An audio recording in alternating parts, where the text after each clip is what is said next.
दोस्तों, पिछले वीडियो में हम जाने थे कैसे किसी भी मदरबोर्ड को देखकर उसमें सपोर्टिंग प्रोसेसर के जनरेशन के बारे में जान सकते हो। और वो हम मदरबोर्ड में दिए गए अलग अलग सॉकेट नंबर के जरिए जाने थे। लेकिन उस वीडियो में हम ये भी जाने थे सिर्फ सॉकेट नंबर के जरिए अब मदरबोर्ड में कौन से जनरेशन के प्रोसेसर सपोर्ट करेगा वो नहीं जान सकते हो।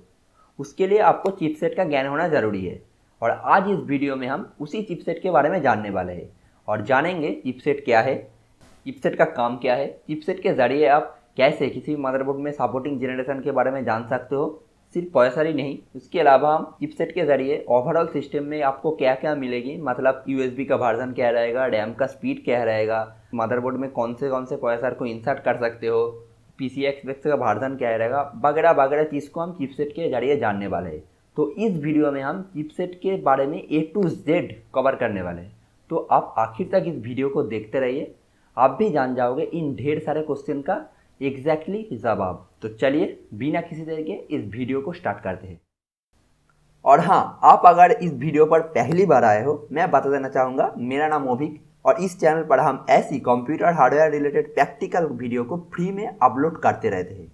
और आप अगर कंप्यूटर हार्डवेयर नेटवर्किंग में इंटरेस्टेड हो और कंप्यूटर हार्डवेयर कोर्स को पूरी तरह से फ्री में सीखना चाहते हो तो अभी के अभी इस चैनल को सब्सक्राइब करके रख लो। और मेरा एक वेबसाइट भी है जहाँ जाके आप कंप्यूटर हार्डवेयर या नेटवर्किंग कोर्स को या आर्टिकल्स को फ्री में पढ़ सकते हो। तो चलिए पहले हम चिपसेट क्या है उसको अच्छी तरह से जान लेते हैं। देखिए दोस्तों, चिपसेट होता है कंप्यूटर का सबसे महत्वपूर्ण कंपोनेंट। क्यों इसको महत्वपूर्ण कंपोनेंट कहा जाता है? क्योंकि चिपसेट ही है जो हमारे सिस्टम में जितने भी छोटे छोटे सेक्शन रहते हैं, जैसे पीसीआई, यूएसबी, लैन, साटा, ऑडियो, इन सब सेक्शन को आपस में जोड़ता है और प्रोसेसर के साथ कम्युनिकेशन कराता है। ये तो सिर्फ एक काम हो गया। इसके अलावा चिपसेट हमारे सिस्टम में क्या क्या मिलेगा, मतलब आपके सिस्टम का ओवरऑल कॉन्फ़िगरेशन क्या रहेगा, वो चिपसेट तय करता है। मतलब पीसी एक्सप्रेस का वर्जन क्या रहेगा, यूएसबी का वर्जन क्या रहेगा, पर्टिकुलर मदरबोर्ड में कौन से जनरेशन के प्रोसेसर सपोर्ट करेगा, कौन से प्रोसेसर सपोर्ट करेगा, रैम का स्पीड क्या रहेगा, बायोस का वर्जन क्या रहेगा, वगैरह वगैरह चीज़ को चिपसेट डिसाइड करता है।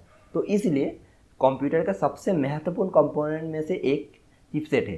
तो आप अगर चिपसेट के बारे में और भी जानना चाहते हो तो मेरे वेबसाइट का लिंक मेरे डिस्क्रिप्शन में दे दूंगा, जहां जाके आप चिपसेट के बारे में और भी जान सकते हो। तो चलिए अब हम चिपसेट कौन से कंपनी मैन्युफैक्चरिंग करता है उसके बारे में जान लेते हैं। देखिए दोस्तों, दो ही कंपनी चिपसेट को मैन्युफैक्चरिंग करता है, एक होता है इंटेल और दूसरा AMD। आज सिर्फ इंटेल चिपसेट के बारे में बात करेंगे, नेक्स्ट वीडियो में हम AMD चिपसेट के बारे में बात करेंगे। तो चलिए इंटेल चिपसेट के बारे में और भी बहुत सारी चीज़ को देख लेते हैं। तो चलिए आपको पहले इंटेल की कुछ चिपसेट की एग्जांपल दिखा देता हूँ। मतलब इंटेल के चिपसेट किस तरह से दिखता है, पहले आपको वो चीज़ क्लियर करके दिखा देता हूँ। तो यहाँ पर देखो, यहाँ पर इंटेल का चिपसेट अलग अलग चिपसेट दिया हुआ है। यहाँ पर Z590, B560, H510, इस चिपसेट का नंबर कुछ इस तरह से दिखता है। तो आपको शायद समझ में आ चुका है कि चिपसेट का नंबर या इंटेल के चिपसेट का नंबर कैसे दिखता है या उसका दिखने का स्टाइल क्या है। तो अब हम इस चीज़ को थोड़ा प्रैक्टिकली समझेंगे। मतलब मेरे पास एक मदरबोर्ड है, मान लीजिए इस मदरबोर्ड मेरे पास है। तो इस मदरबोर्ड को देखकर आप कैसे पता कर सकते हो इसमें कौन से सीरीज के चिपसेट लगा हुआ है। तो उसके लिए आपको मदरबोर्ड के मॉडल नंबर को स्टडी करना होगा। तो मदरबोर्ड के मॉडल नंबर में ही इंटेल का चिपसेट का नंबर दिया हुआ है। तो यहाँ पर देखो, मैं थोड़ा जूम करके दिखा देता हूँ।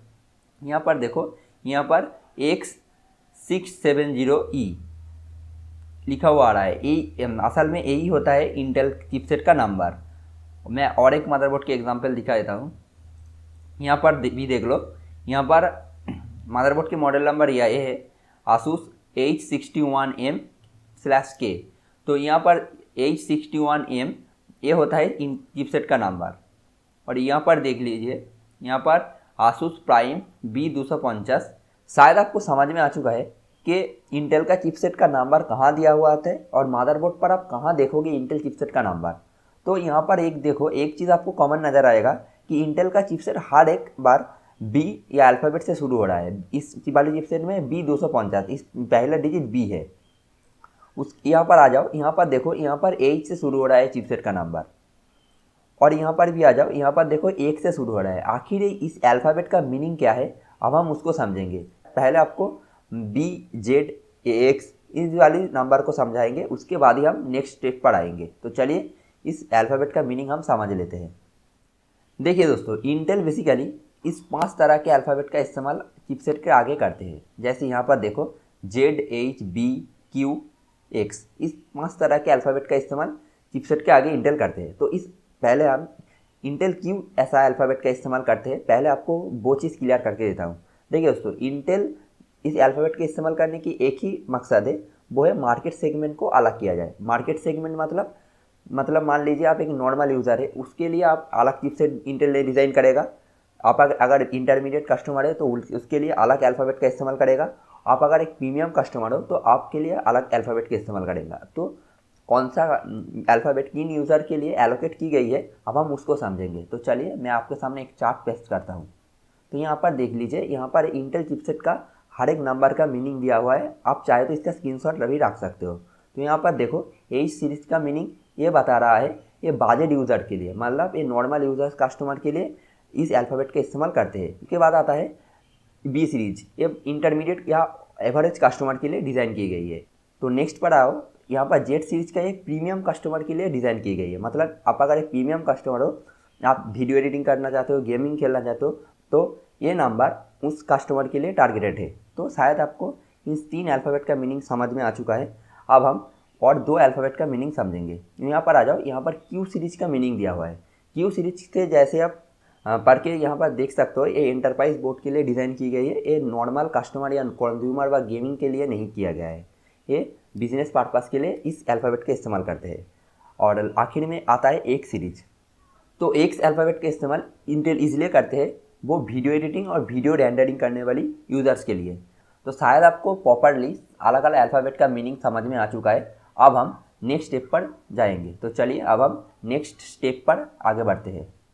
तो शायद आपको समझ में आ चुका है, इस चिपसेट की पहले डिजिट को, मतलब Z, B और H, इस तरह के अल्फ़ाबेट वैल्यू को क्यों दिया जाता है, शायद आपको पिछले टॉपिक के ज़रिए समझ में आ चुका है। अब हम इस 3 न्यूमेरिक वैल्यू का डिजिट समझेंगे, इसका मीनिंग क्या होता है, अब हम उसको समझेंगे। तो चलिए आपको पहले एक चार्ट दिखा देता हूँ। इस चार्ट के ज़रिए आप प्रॉपरली जान जाओगे कौन से वाले चिपसेट का कौन से जनरेशन के साथ सपोर्ट करेगा। तो आप इस टॉपिक को ध्यान से देखो तो आपको सारा डाउट क्लियर हो जाएगा, मतलब इस वीडियो का मेन मकसद पूरा हो जाएगा। तो उसके बाद आप किसी भी मदरबोर्ड को देखोगे और तुरंत बता दोगे कि कौन सा जनरेशन के प्रोसेसर कौन से सीरीज वाली चिपसेट पर आएगी। तो यहाँ पर देखो, मैं 3 कैटेगरी यहाँ पर डिवाइड की है, सीरीज, प्रोसेसर जनरेशन और चिपसेट नंबर। तो यहाँ पर देखो 6 वाली सीरीज चिपसेट वो सेकेंड एंड थर्ड जनरेशन वाली प्रोसेसर के साथ सपोर्ट में जाएगा। तो चिपसेट का नंबर पहले देखो, चिपसेट का नंबर के ज़रिए ही आप पता करोगे 6 सीरीज या 7 सीरीज है। 6 सीरीज मतलब ये 61 या 67, मतलब 60 से शुरू हो रहा है 69 तक जितने भी नंबर आएगा वो 6 सीरीज के अंदर होगा। 61 एंड 67 वो 6 सीरीज के अंदर ही पड़ता है। तो यहाँ पर 8 सीरीज़ देखो, तो 4 जनरेशन के साथ सपोर्ट करेगा प्रोसेसर को। वहाँ पर देखो सिर्फ आपको एक कॉमन, जहाँ ऊपर की तरह एक चीज़ आपको कॉमन नज़र आएगा, वो है 81, 85, 87, मतलब 8 के अंदर ही वो ख़त्म हो जा रहा है। यहाँ पर उसके बाद 100 सीरीज़ को देख लो, 100 सीरीज़ में भी सेम है, 110, 150, 170, मतलब 100 के अंदर ही सब कुछ ख़त्म हो रहा है, इसलिए वो 100 सीरीज़ वाली चिपसेट है। तो यहाँ पर 100 वाली चिपसेट वाली सीरीज़ में 6 एंड 7 जनरेशन, तो इस तरह की कर करके आपको मैंने प्रॉपर सीरीज का एग्जाम्पल दिया है और प्रॉपरली मदरबोर्ड के साथ भी, चिपसेट के नंबर के साथ भी एग्जाम्पल आपके सामने शो किया है। तो आप चाहे तो इस चीज़ का स्क्रीनशॉट करके रख सकते हो और अपने नोटबुक में नोट डाउन कर सकते हो। तो अब हम नेक्स्ट टॉपिक पर आते हैं, मतलब आपको पूरी तरह से प्रैक्टिकली समझाएंगे कि कैसे मदरबोर्ड में दी गई चिपसेट के नंबर को देखकर आप मदरबोर्ड की में सपोर्टिंग जनरेशन के बारे में जान सकते हो। तो चलिए इस चार्ट के अकॉर्डिंग हम मदरबोर्ड को मिला लेते हैं। तो चलिए इस मदरबोर्ड से ही स्टार्ट करते हैं। तो यहाँ पर आ जाओ, मदरबोर्ड के मॉडल नंबर में जैसे बोला है, यहाँ पर चिपसेट का नंबर दिया हुआ है। यहाँ पर आ जाओ, यहाँ पर देखो, यहाँ पर रुको ज़रा, यहाँ पर देखो X670, मतलब X का पहले मैंने अल्फ़ाबेट का क्या मीनिंग बताया था, ये एक्सट्रीम यूज़र्स के लिए डिज़ाइन किए गए, मतलब इसमें एडिटिंग तो कर सकते हो, गेमिंग करने के लिए नहीं बना है। और 670 मतलब ये 600 सीरीज में आता है। तो 600 सीरीज में आता है, तो इसीलिए तो इसलिए अब हम 600 सीरीज में देख लेते हैं। ये 12 एंड 13 जनरेशन प्रोसेसर को सपोर्ट करेगा। तो शायद आपको समझ में आ चुका है। और भी मदरबोर्ड का एग्जांपल हम ले लेते हैं। तो इस मदरबोर्ड पर आओ, यहाँ पर देखो SH61, मतलब ये नॉर्मल यूज़र्स के लिए डिज़ाइन किया गया है। H का मीनिंग, और 61 मतलब ये 6 सीरीज का है और सेकेंड एंड थर्ड जनरेशन के लिए प्रोसेसर को सपोर्ट करेगा। तो यहाँ पर आ जाओ, ये मदरबोर्ड को देखो, ये 20 सीरीज का मदरबोर्ड है, मतलब ये इंटरमीडिएट कस्टमर के लिए डिज़ाइन की गई है। इसमें थोड़ा बहुत चेंजेस आपको नज़र में आएगा। H से B के मुकाबले थोड़ा रैम चेंजेस मिलेगा, USB का वर्जन आप मिलेगा। और उसके बाद 250 मतलब ये 200 सीरीज़ का चिपसेट है। तो 200 सीरीज में क्या मीनिंग है, 200 सीरीज में 6 एंड 7 जनरेशन का प्रोसेसर सपोर्ट करेगा। तो आप आंख बंद कर उसमें 6 एंड 7 जनरेशन वाली किसी भी प्रोसेसर को इंसर्ट कर सकते हो। वो i5 हो सकता है, i7 हो सकता है, i3 हो सकता है, किसी भी। तो नेक्स्ट पर चले जाइए, लास्ट और आखिर में देखो, यहाँ पर इस मदरबोर्ड में यहाँ पर मॉडल नंबर दिया हुआ है Z719, मतलब जेड की मतलब ये गेमिंग प्रोसेसर के लिए डिज़ाइन की गई है। जहाँ से यहाँ पर देख लो, ये गेमर प्रॉपर्ली लिखा हुआ आ रहा है। ये गेमर के लिए एग्जैक्टली डिज़ाइन की गई है। उसका अल्फ़ाबेट का मीनिंग ये बता रहा है। तो और 790 का मीनिंग, इसी मतलब 700 सीरीज़ का चिपसेट है। तो 700 चिपसेट में अब तक की लेटेस्ट जनरेशन 13 जनरेशन सपोर्ट करेगा। तो इसमें आप किसी भी 13 जनरेशन के प्रोसेसर सपोर्ट करा सकते हो। तो शायद आपको समझ में आ चुका है कि कैसे किसी भी मदरबोर्ड को देखकर, उसके चिपसेट को नंबर को देखकर एग्जैक्टली पता कर सकते हो उसमें कौन से जनरेशन के प्रोसेसर सपोर्ट करेगा। तो चलिए अब हम और एक स्टेप आगे बढ़ते हैं। तो अभी तक हमने क्या क्या जाना है तो एक बार देख लेते हैं। तो पहले हमने जाना है चिपसेट क्या है, चिपसेट का नंबर कैसे दिखता है, कौन से चिपसेट को कौन से यूज़र्स के लिए डिज़ाइन की गई है, चिपसेट के ज़रिए आप कैसे किसी भी मदरबोर्ड में सपोर्टिंग प्रोसेसर के जनरेशन के बारे में जान सकते हो। अभी तक हमने ये चीज़ कवर की है। इस वीडियो यहीं पर ख़त्म होता है और नेक्स्ट वीडियो में हम ये जानेंगे कि चिपसेट सिर्फ ये मदरबोर्ड में क्या प्रोसेसर सपोर्ट करेगा, वो चीज़ डिसाइड नहीं करता है। एक ओवरऑल माना हमारे सिस्टम में ओवरऑल कॉन्फ़िगरेशन क्या रहेगा वो भी चिपसेट डिसाइड करता है। तो वो हम नेक्स्ट वीडियो में जानेंगे। और अभी मैंने जो बात अभी तक कही है वो सही है या गलत आप कैसे जानोगे, और वो हम नेक्स्ट वीडियो में विथ प्रूफ भी दिखाएंगे। तो चलिए इस वीडियो यही ख़त्म होता है, मिलते हैं नेक्स्ट वीडियो में। अगर कुछ वीडियो में कुछ अगर पसंद आए तो लाइक बटन को प्रेस कर देना।